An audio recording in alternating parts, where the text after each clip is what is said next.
Irmãos, o texto da Bíblia que nós iremos ler aqui já foi falado pelo nosso pastor Cláudio. Livro da Bíblia que se encontra na carta aos Coríntios, 1 Coríntios, capítulo de número 11, verso de número 23.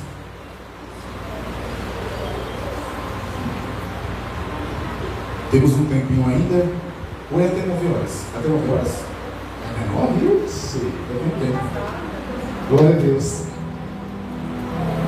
1 Coríntios capítulo 11, verso número 23 diz assim: Porque, pois eu recebi do Senhor o que também vos entreguei, que o Senhor Jesus, na noite em que foi traído, tomou o pão, e logo após haver dado graça, o partiu e disse: Isto é o meu corpo, que é dado por vós, fazer isto em memória de mim. Do mesmo modo, depois de comer, ele tomou o cálice e declarou: Este é o cálice da nova aliança. No meu nome, fazei isso todas as vezes que comerdes ou que beberdes, em memória de mim. Amém. Graças a Deus. Glória a Deus. Vamos esse texto aqui. Os irmãos repetidamente já sabem de qual é salteado, já leem sobre isso. Todos os meses nós estamos aqui fazendo o que nos foi ordenado pela palavra acerca da celebração da ceia. Quem foi que escreveu esta carta? O apóstolo Paulo. O apóstolo Paulo, um doutrinador dos tempos bíblicos, um dos maiores doutrinadores, depois de Jesus, e ele trouxe instruções para o povo de Deus, que essas instruções se estendem daquela época até os dias atuais. Todos os dias nós precisamos ser instruídos. Por mais que a gente saiba, eu estou com 20 anos que estou na caminhada, mas aqui é por lá, irmãos, eu me pego surpreendido, porque às vezes eu esqueço de algumas coisas. Quem é assim também? Quem é ser humano? Aí eu preciso de um choque de realidade para me voltar, porque às vezes eu esqueço das coisas, porque a gente vai se acostumando. Eu ouvi muitas palavras aqui em meio ao culto sobre a questão de esfriarmos, de uma frieza que acontece no meio do povo, e isso é nada mais do que cumprimento das profecias, cumprimento da palavra de Deus. E por se multiplicar a iniquidade, o amor de muitos esfriará. Então nós ficamos surpresos, mas na verdade nós já fomos alertados, porque Jesus disse que iria acontecer a frieza. Amém? Então, mas a gente precisa das orientações. E aqui, este público aqui, esta igreja aqui de Coríntios, é uma igreja interessante de se estudar. Até sugiro aos irmãos que depois os irmãos podem também dar mais uma pesquisada, porque vocês vão tirar lições preciosíssimas aqui acerca da palavra de Deus, principalmente quando o apóstolo Paulo direciona as suas cartas. Ele direcionou cartas de instrução a igrejas, ele direcionou cartas de instrução a indivíduos também. Foram cartas para igrejas. Eu quero doutrinar vocês, ensinar vocês, exortar vocês, consolar vocês, mas eu também quero falar com pessoas em particular, em especial. Da mesma forma é Deus.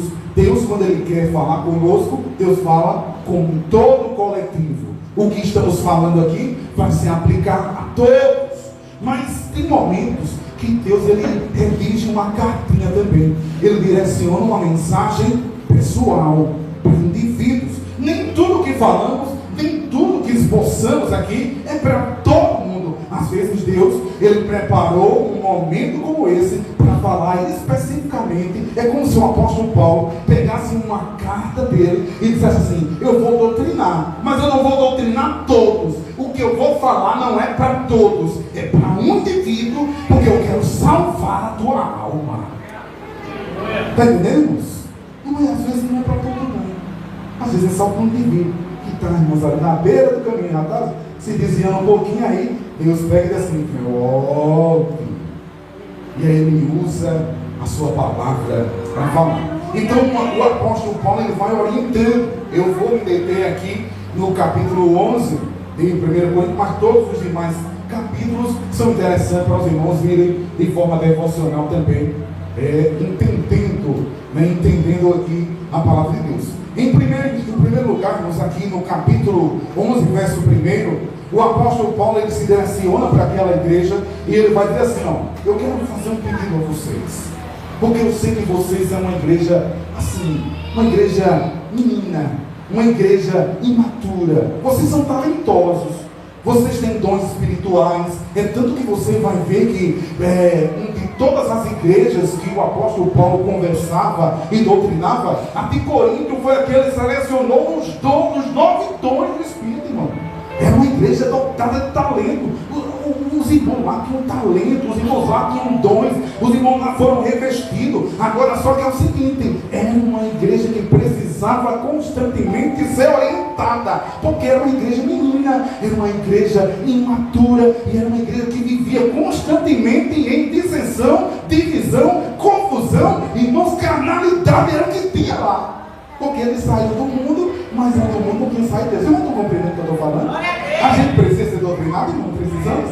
Porque nós a gente sai do mundo, mas aqui acolá, irmãos, está guardadinho aquele monstrinho, o monstrinho das trevas, está lá bem guardadinho. Se a gente não tiver cuidado, porque é o seguinte, o negócio é você não alimentar a natureza da carne. Alimente a sua vida espiritual, a sua vida devocional, a sua vida de adoração, a sua vida de piedade, a sua vida com Deus. Alimente ela que ela fica forte. Porque se nós dermos vazão, irmãos, a nossa natureza, nós só fazemos besteira.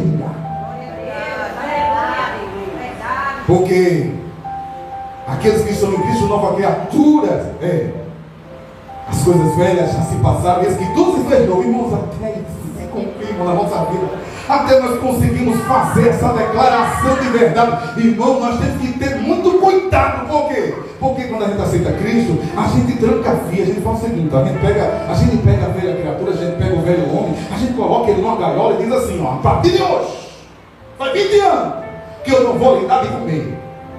Você está vivinho aí, mas está aqui na gaiola. Vai ficar na gaiola. Você não vai comigo. Eu não vou lhe dar de comer. Mas, irmãos, até Jesus voltar e arrebatar a igreja, e nós tivermos um corpo incorruptível de glória semelhante ao dele, até lá, não dê vacilo. Vigie e ore, porque a velha criatura está na gaiola viva, esperando só uma oportunidade para fugir e fazer, irmãos, um estrago na vida de quem dá lugar. Os irmãos compreendem o que eu falo?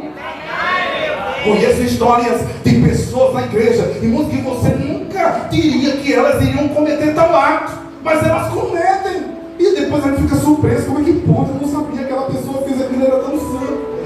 Parecia até que era lá do Oriente Médio, vestia uma boca, cobria o rosto, parecia um ninja, ninguém via de tanta santidade.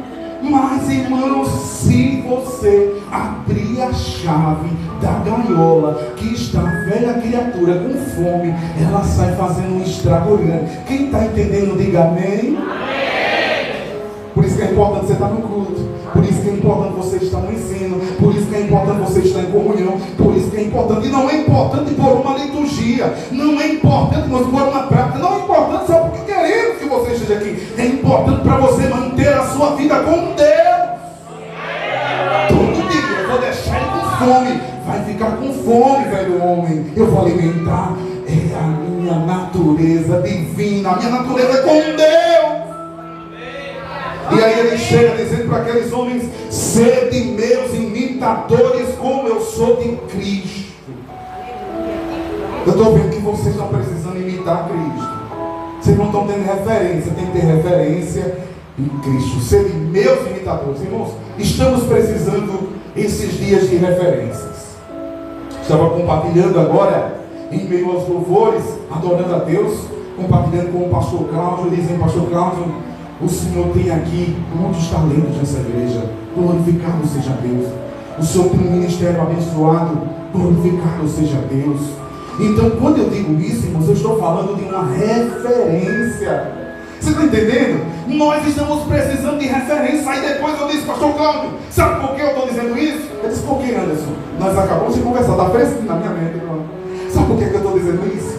Porque, irmãos, existe uma má fama tão grande de músicos por onde eu passo. Porque, irmãos, quando eu não estou aqui, eu estou em outra cidade. Quando eu não estou aqui, eu estou em outro ministério. E quando a gente vai passando e conversando com as pessoas vão conversando e vai dizendo assim: será que esse baterista é crente? Será que esse guitarrista é crente? Será que essa cantora é crente? Será que aquele cantor é crente? Ou é mais um pegador? Não é pregador, é um pecador também, está entendendo o que eu estou falando? Que vem para cá e acaba, irmãos, que pega todas as figurinhas, pegam todos os contatos da menina no Instagram, dá uma stalkeada lá e começa a curtir, e começa a papejar, e começa, irmão, a ludibriar, e aí daqui a pouco o estrago está feito. É por isso que eu quero glorificar a Deus por essa igreja e quero dizer: o baterista daqui é crente, irmãos, o baterista daqui é crente, o guitarrista daqui é crente, irmão, os cantores daqui é crente, o pastor daqui também é crente. Essa igreja é uma igreja de crente,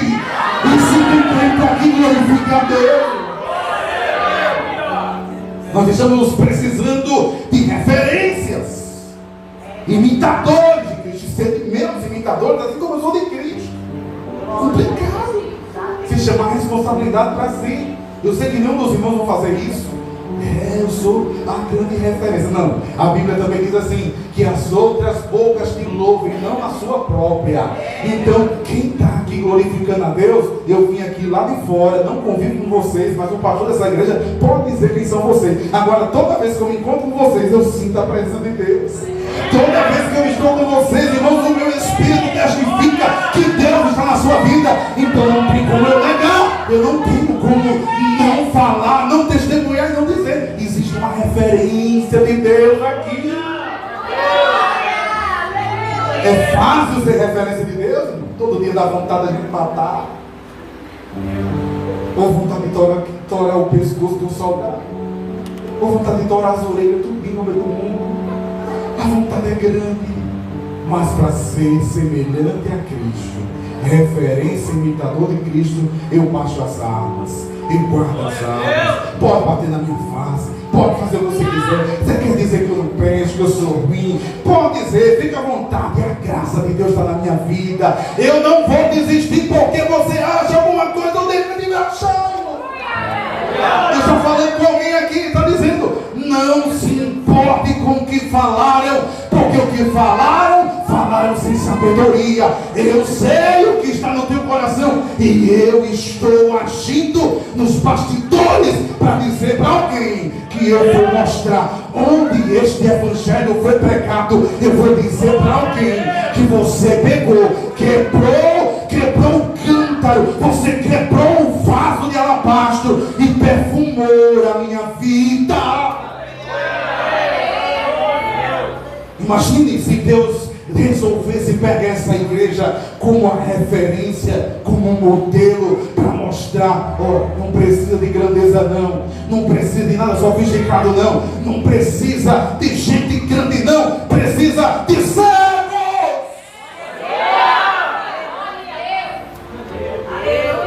Servos de Deus, ser de Deus, imitadores.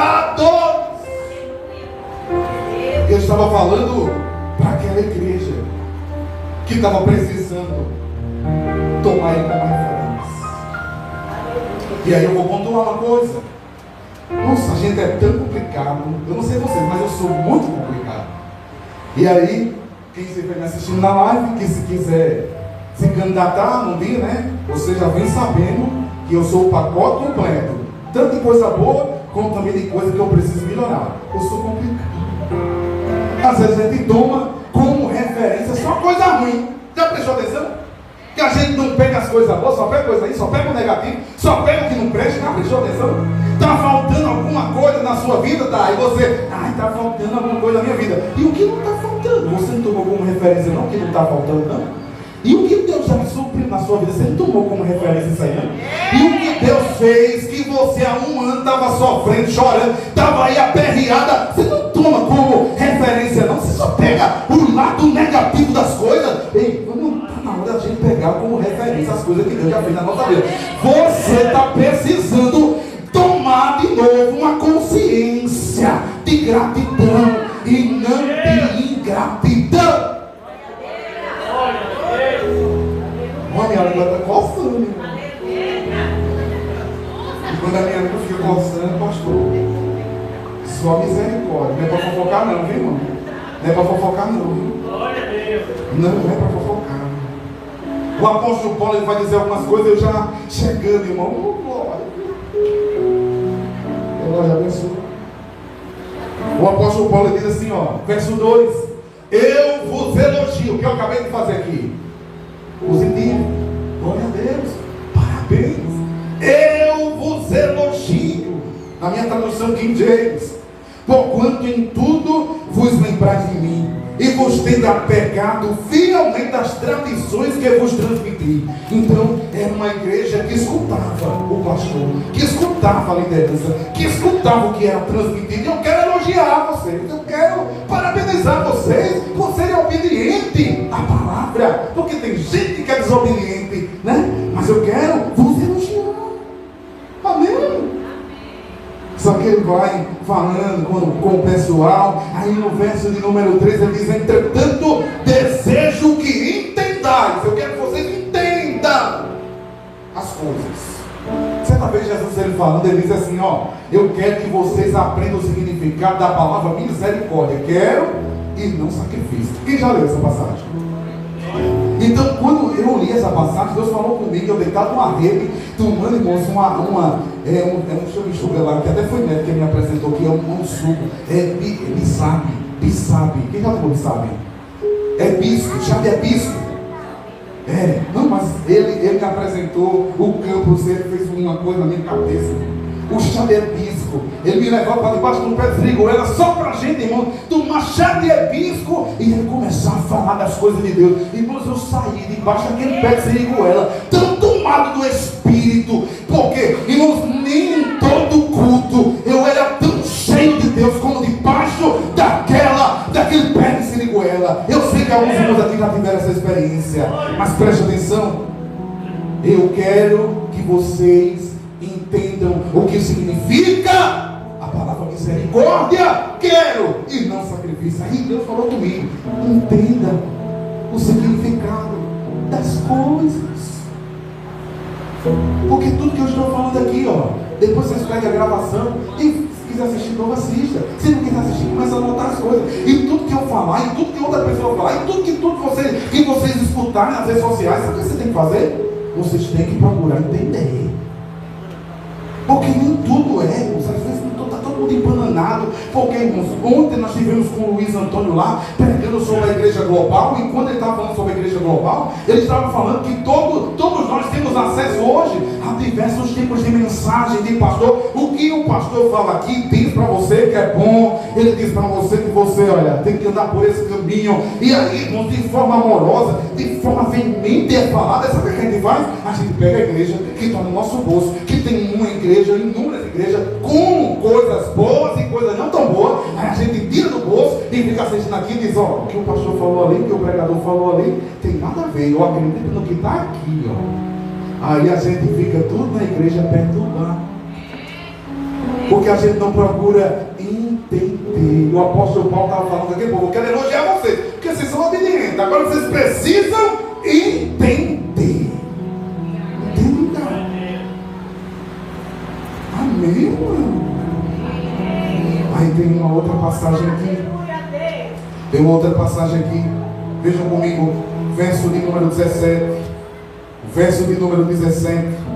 Ele vai falar sobre a ceia. Como nós devemos expressar a ceia com amor ao cristão. É o verso número 17 do capítulo 11. Ele vai dizer assim, ó: apesar de tudo, não vos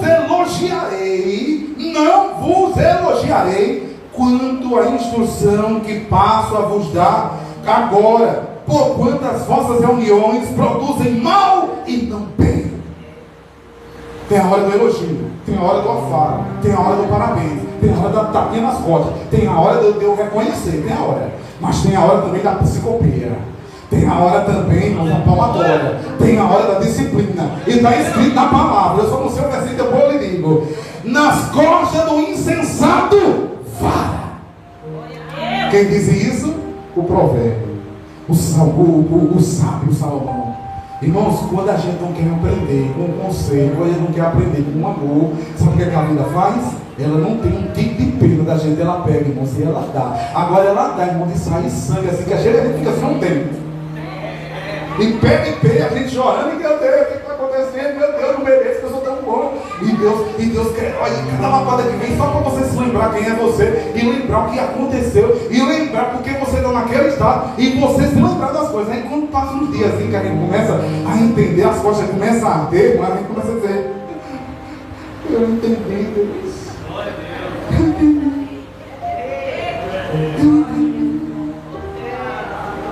Irmãos, posso contar uma coisa para vocês? Pastor, já passou em 4 minutos hoje. As costas do insensato valem, não? Sabe o que acontece? Uma vez eu estava rebelde. E na área de relacionamento, irmãos, eu já sei qual é o meu. Eu já sei. É tanto que eu prefiro ficar no consagrado. Aí surge uma pesquisa, parece os pesquisadores do IBGE. Os pesquisadores do IBGE começam a dizer assim, minha irmã, começam a dizer assim, vamos fazer uma enquete. Aí chega uma pessoa para mim, na verdade chegou para um primo e diz assim, deixa eu fazer uma pergunta para você. Ele gosta de comer? A primeira pesquisa, aí uma pessoa disse, não, vai perguntar a ele. A segunda pesquisa, outra pessoa veio e perguntou a outra pessoa. Eu vi Albinho andando com uma morenona bonita numa moto, todo dia ele lancha lá perto dele, lá numa lancha, ele fica lanchando lá com uma morenona bonitona. Ele está namorando com uma menina escondida? Os pesquisadores do IBGE. Você está entendendo?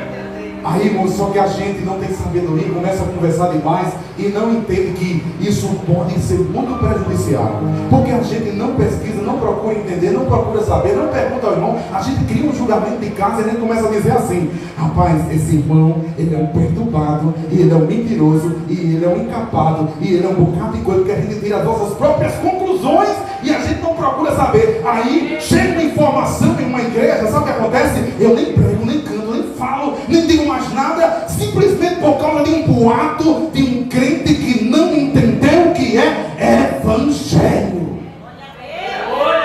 Compreende o que eu falo? Eu não posso elogiar um comportamento de um crente fofoqueiro. Eu não posso. Você é bom, você é lindo, é maravilhoso, Deus te ama, morreu por você na cruz, meu lindo. Agora eu vou para você, esse seu comportamento, ele é reprovável. Se confere. Mas eu falo em língua, eu já sapateei tanto. Quando eu chego nos lugares, a unção chega.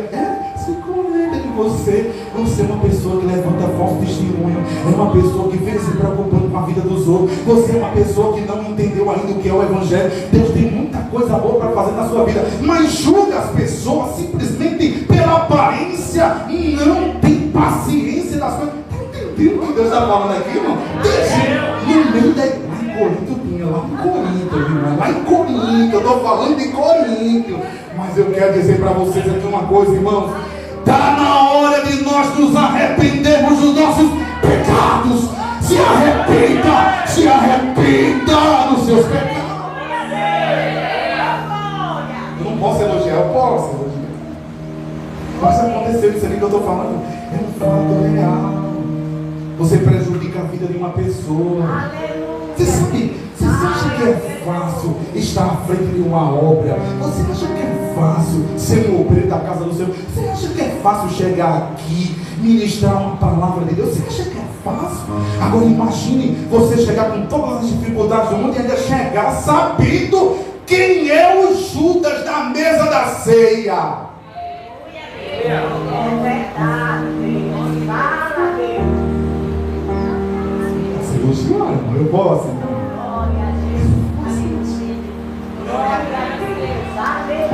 O Espírito de Deus está falando comigo aqui agora. Aleluia.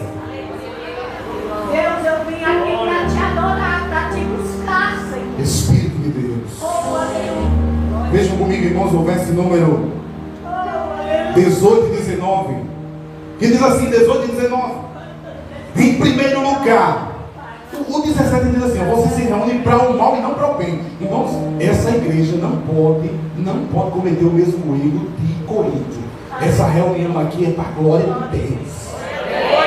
A reunião que você fizer na sua casa é para a glória de Deus. E se você fizer comida gostosa, me chame que eu vou. Mas não faça reunião para o mal, porque Deus está de olho. Deus está vendo tudo. E tem uma coisa, irmãos, quando vem de cima para baixo o chicote, irmãos, pense no amor.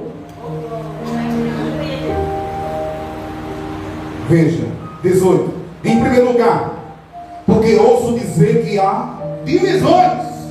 Eu estou ouvindo falar que há divisões entre vós quando vos reunis como igreja. Está acontecendo divisão, perturbação, está acontecendo isso em Corinto, irmão. A igreja dos dons espirituais, a igreja do fogo. E até certo ponto acredito que isso esteja ocorrendo.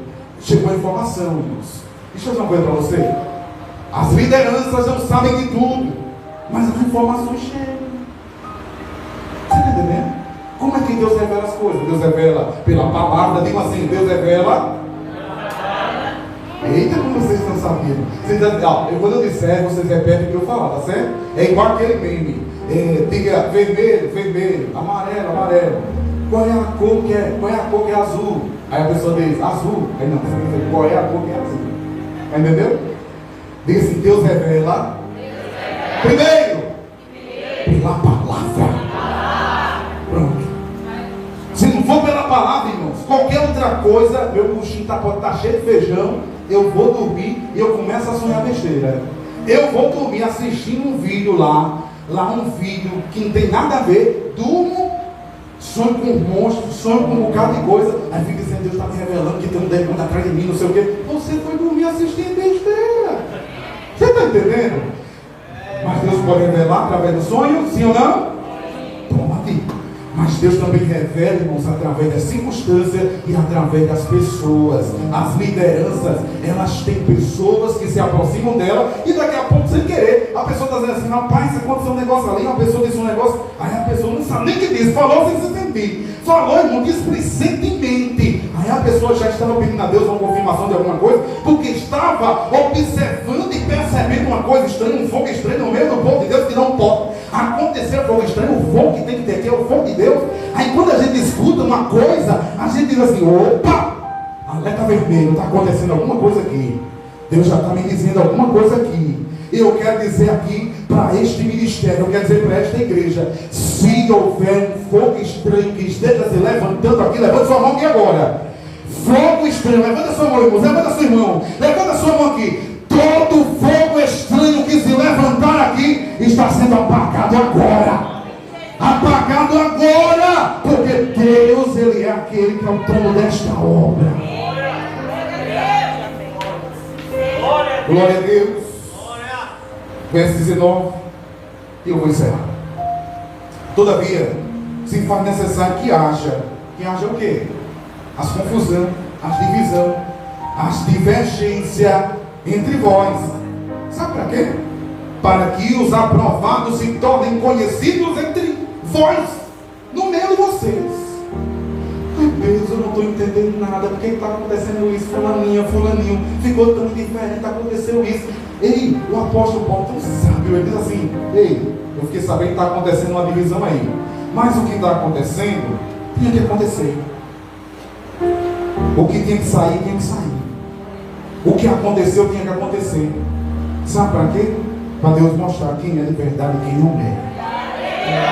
Para Deus mostrar quem é e quem não é. Quem for santo se santifique mais, e quem for sujo se suje mais. Agora Deus vai mostrar quem é e quem não é. E se não for para ser, melhor é que saia.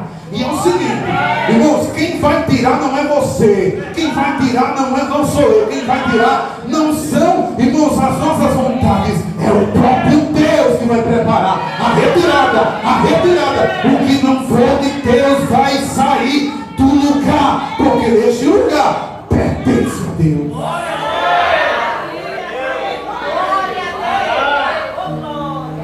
Muito bem. Eu vou encerrar dizendo duas coisas.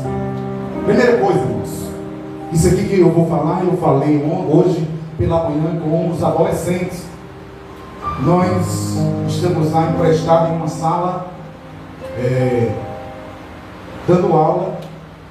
E aí o que acontece é que estavam lá os adolescentes, e os adolescentes começaram a brincar no meio da aula, e eu já querendo pegar a espada para dar na orelha.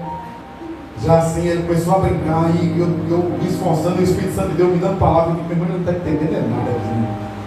Se eu tirar a espada, eu torno mesmo a orelha, só Deus para colocar no lugar. E eu olhei assim, aí Deus me deu um choque assim, porque tem uma coisa que Deus me usa, mas quando eu fico emocionado, ou quando eu fico com raiva. Eu fico com raiva muito, Deus me dá um negócio, porque eu fico, tá entendendo? As minhas emoções são muito emotivas. Então quando a pessoa vê um negócio assim, eu me lembrei de uma história trancosa, eu digo, opa, agora chegou aqui agora. Conta essa história. De que um vizinho, uma igreja, tinha um papagaio. Vizinho, uma igreja tem um papagaio. O vizinho, né? E aí os irmãos tudo fervorosos e começaram lá, né, a orar e tudo mais. E passou o ano e o papagaio aprendeu tudo que acontecia no culto. O papagaio aprendeu a da harpa. O papagaio aprendeu, irmãos, a leitura da Bíblia. Aprendeu, irmãos, os louvores. Aprendeu a falar em língua estranha, o papagaio. Quando chegava na igreja, irmãos, quando começava o culto, os irmãos ainda estavam se aquecendo, ainda na hora do louvor, ainda estava meio frio ali, e o papagaio pegando fogo lá, o papagaio do vizinho pegando fogo lá. Começou, eu quero trabalhar para meu Senhor. Quer ver? O papagaio cantando os hinos da harpa. E na hora de falar em língua era o que mais falava em língua. Só que a aplicação vem aqui agora. Esse papagaio que passava 2 horas falando em língua porque ele aprendeu do lado de uma igreja, tem transformação para ele? Tem conversão para ele? Então nós temos que fazer uma reflexão do que estamos fazendo aqui, o que estamos sentindo aqui é para produzir frutos de arrependimento, e o que está acontecendo aqui é para a gente ser transformado de glória em glória. Pode ser que um dia não tenha movimento de nada, ok, mas eu quero sair daqui, Deus, ouvindo a tua voz, porque eu não quero ser um papagaio que fala em línguas e que sabe o sino da harpa 640 e pouco. Irmãos, saber os sinos da harpa até o papagaio sabe. Falar em línguas até o papagaio sabe. Agora, morar no céu só quem tem entendimento. Segunda coisa que encerro dizendo. Uma vez um pastor pentecostal, pastor tradicional, levou 3 amigos dele para ir em uma igreja pentecostal. E os irmãos sabem que é uma divergência em doutrinas. As pessoas perdem muito tempo falando da doutrina, falando uma da doutrina do outro. Isso é uma perda de tempo. Era para a gente estar ganhando alma, bolando estratégias evangelísticas, se unindo, porque na verdade a gente vai morar no mesmo céu. Quem concorda, diga amém. O que acontece é que esse pastor levou lá e disse: rapaz, eu vou levar só para esses meus amigos entender como é vergonhoso aquela igreja e o que acontece naquele culto. Levou os 3 amigos. O que acontece aqui, deram a oportunidade a um irmão que ele não tinha muita habilidade nas palavras, e esse irmão pegou e começou a folhear a Bíblia. O pastor que estava lá tradicional olhou e disse: olha, eu não disse? Primeira coisa que já está acontecendo, esse pregador não tem mensagem hoje, está folheando a Bíblia para lá e para cá. Primeiro julgamento, ele não sabe nada, e agora é que vai ser ruim mesmo essa pregação. Aí quando ele começou a falar, aí o pregador começou a pregar e começou a dizer assim: olhe para a pessoa que está do seu lado, você é lindo, você é maravilhoso. Olhe para a pessoa que está do seu lado, Deus te ama. Irmãos, particularmente eu não tenho essa habilidade, eu não uso muito essas ferramentas, eu não tenho muito, mas eu respeito quem tem, amém? Deus usa como quer, irmãos. Ele começou a julgar porque está dizendo, ele diz assim: está vendo como esse pregador tem mensagem? Que negócio é esse? No meio da mensagem, olhe para a pessoa que está do seu lado, me ajuda a pregar. E Deus diz: ficou folheando para lá e para cá. O pregador começou a pregar e disse assim: Malaquias 3:10. Deus está pensando aqui nesta noite agora, já mudou a mensagem. E começou a dizer assim: eu vou começar a gritar: ladrão, ladrão, ladrão, ladrão, ladrão, ladrão, ladrão. Todos que roubam ao Senhor são ladrão. O pastor pegou e disse: pelo amor de lindo e maravilhoso, agora é ladrão. Está vendo como não tem mensagem? O pregador ficou folheando no culto. Aí daqui a pouco, abram a sua Bíblia, Salmo 23. O Senhor é meu pastor e nada me faltará. Eu quero dizer para você que Deus me deu uma grande mensagem para dizer: o Senhor é meu pastor e nada me faltará. Eu quero dizer para você que você ficou 10 minutos repetindo esse negócio: o Senhor é meu pastor e nada me faltará. Os caras todos chorando, os amigos do pastor, e o pastor olhando assim, disse assim: rapaz, foi ruim mesmo, porque estão todos chorando. Quando chegou lá na frente, vamos fazer a entrevista agora, foi ruim ou não foi? O culto ruim, foi ruim ou não foi? Porque esse pastor, ele só sentou na cadeira do juiz, do julgamento. O culto estava rolando, ele não estava entendendo nada. Ele estava só julgando o culto, ele não estava cultuando, ele não estava adorando, ele não estava entendendo, ele não estava discernindo, ele não estava entendendo. E aí quando ele começou a falar isso, o primeiro amigo disse assim, pastor, eu estava tão para baixo, querendo tirar minha vida, achando que ninguém me amava. De repente esse pregador tirou 10 minutos, parecia que Deus estava entendendo tudo que estava dentro de mim e começou a dizer assim: diga para a pessoa que está do seu lado: você é lindo, você é especial, você é de Deus. O primeiro contou testemunho. Não só quem sabe o que você está precisando ouvir é Deus. É assim, você estava desse jeito. O segundo: por que você está chorando? Pastor, vai fazer 5 anos que eu não dou o dízimo, não dou oferta na igreja. E esse pregador não parou de me chamar de ladrão. Toda vez que ele apontava o dedo, ele dizia assim: ladrão, ladrão, ladrão. Todos que roubam o Senhor são ladrão, irmão. Eu sentia, pastor, como se fosse o dedo de Deus entrando dentro do meu coração. E eu estava procurando um canto, eu me jogava debaixo dos bancos. Eu sou um ladrão, eu vou me arrepender e hoje eu vou voltar a dizimar. Quem pode levantar a mão e entender que Deus fala como quer, quando quer, do jeito que Ele quer? Pelo amor de Deus, eu estou me convencendo que esse pentecostal tem razão. Meu terceiro, pelo amor de Deus, me diga uma coisa: pastor, eu era uma ovelha perdida, eu estava desgarrada, mas hoje no meu coração, quando esse pregador tirou 10 minutos para dizer que o Senhor é meu pastor e nada me faltará, eu quero dizer para o Senhor que lá na igreja eu estava desviado e sem pastor. E o Senhor é meu pastor, o Senhor está me entendendo, mas eu estava sem o pastor Jesus Cristo. Eu estou entendendo agora que o Senhor é meu pastor e nada me faltará. Sabe o que foi que o pastor entendeu? Eu estava no lugar da fonte da vida e abri um guarda-chuva da incredulidade e não recebi uma gota de graça. Agora você que está aqui nesta noite, que entendeu a mensagem, Deus está derramando sobre a sua vida graça. E eu sei que Deus falou com você. Eu não tenho dúvida que Deus falou com você. Por isso, a partir de hoje, deixe o guarda-chuva em casa. Venha para se molhar no... Eu agradeço a oportunidade em nome de Jesus.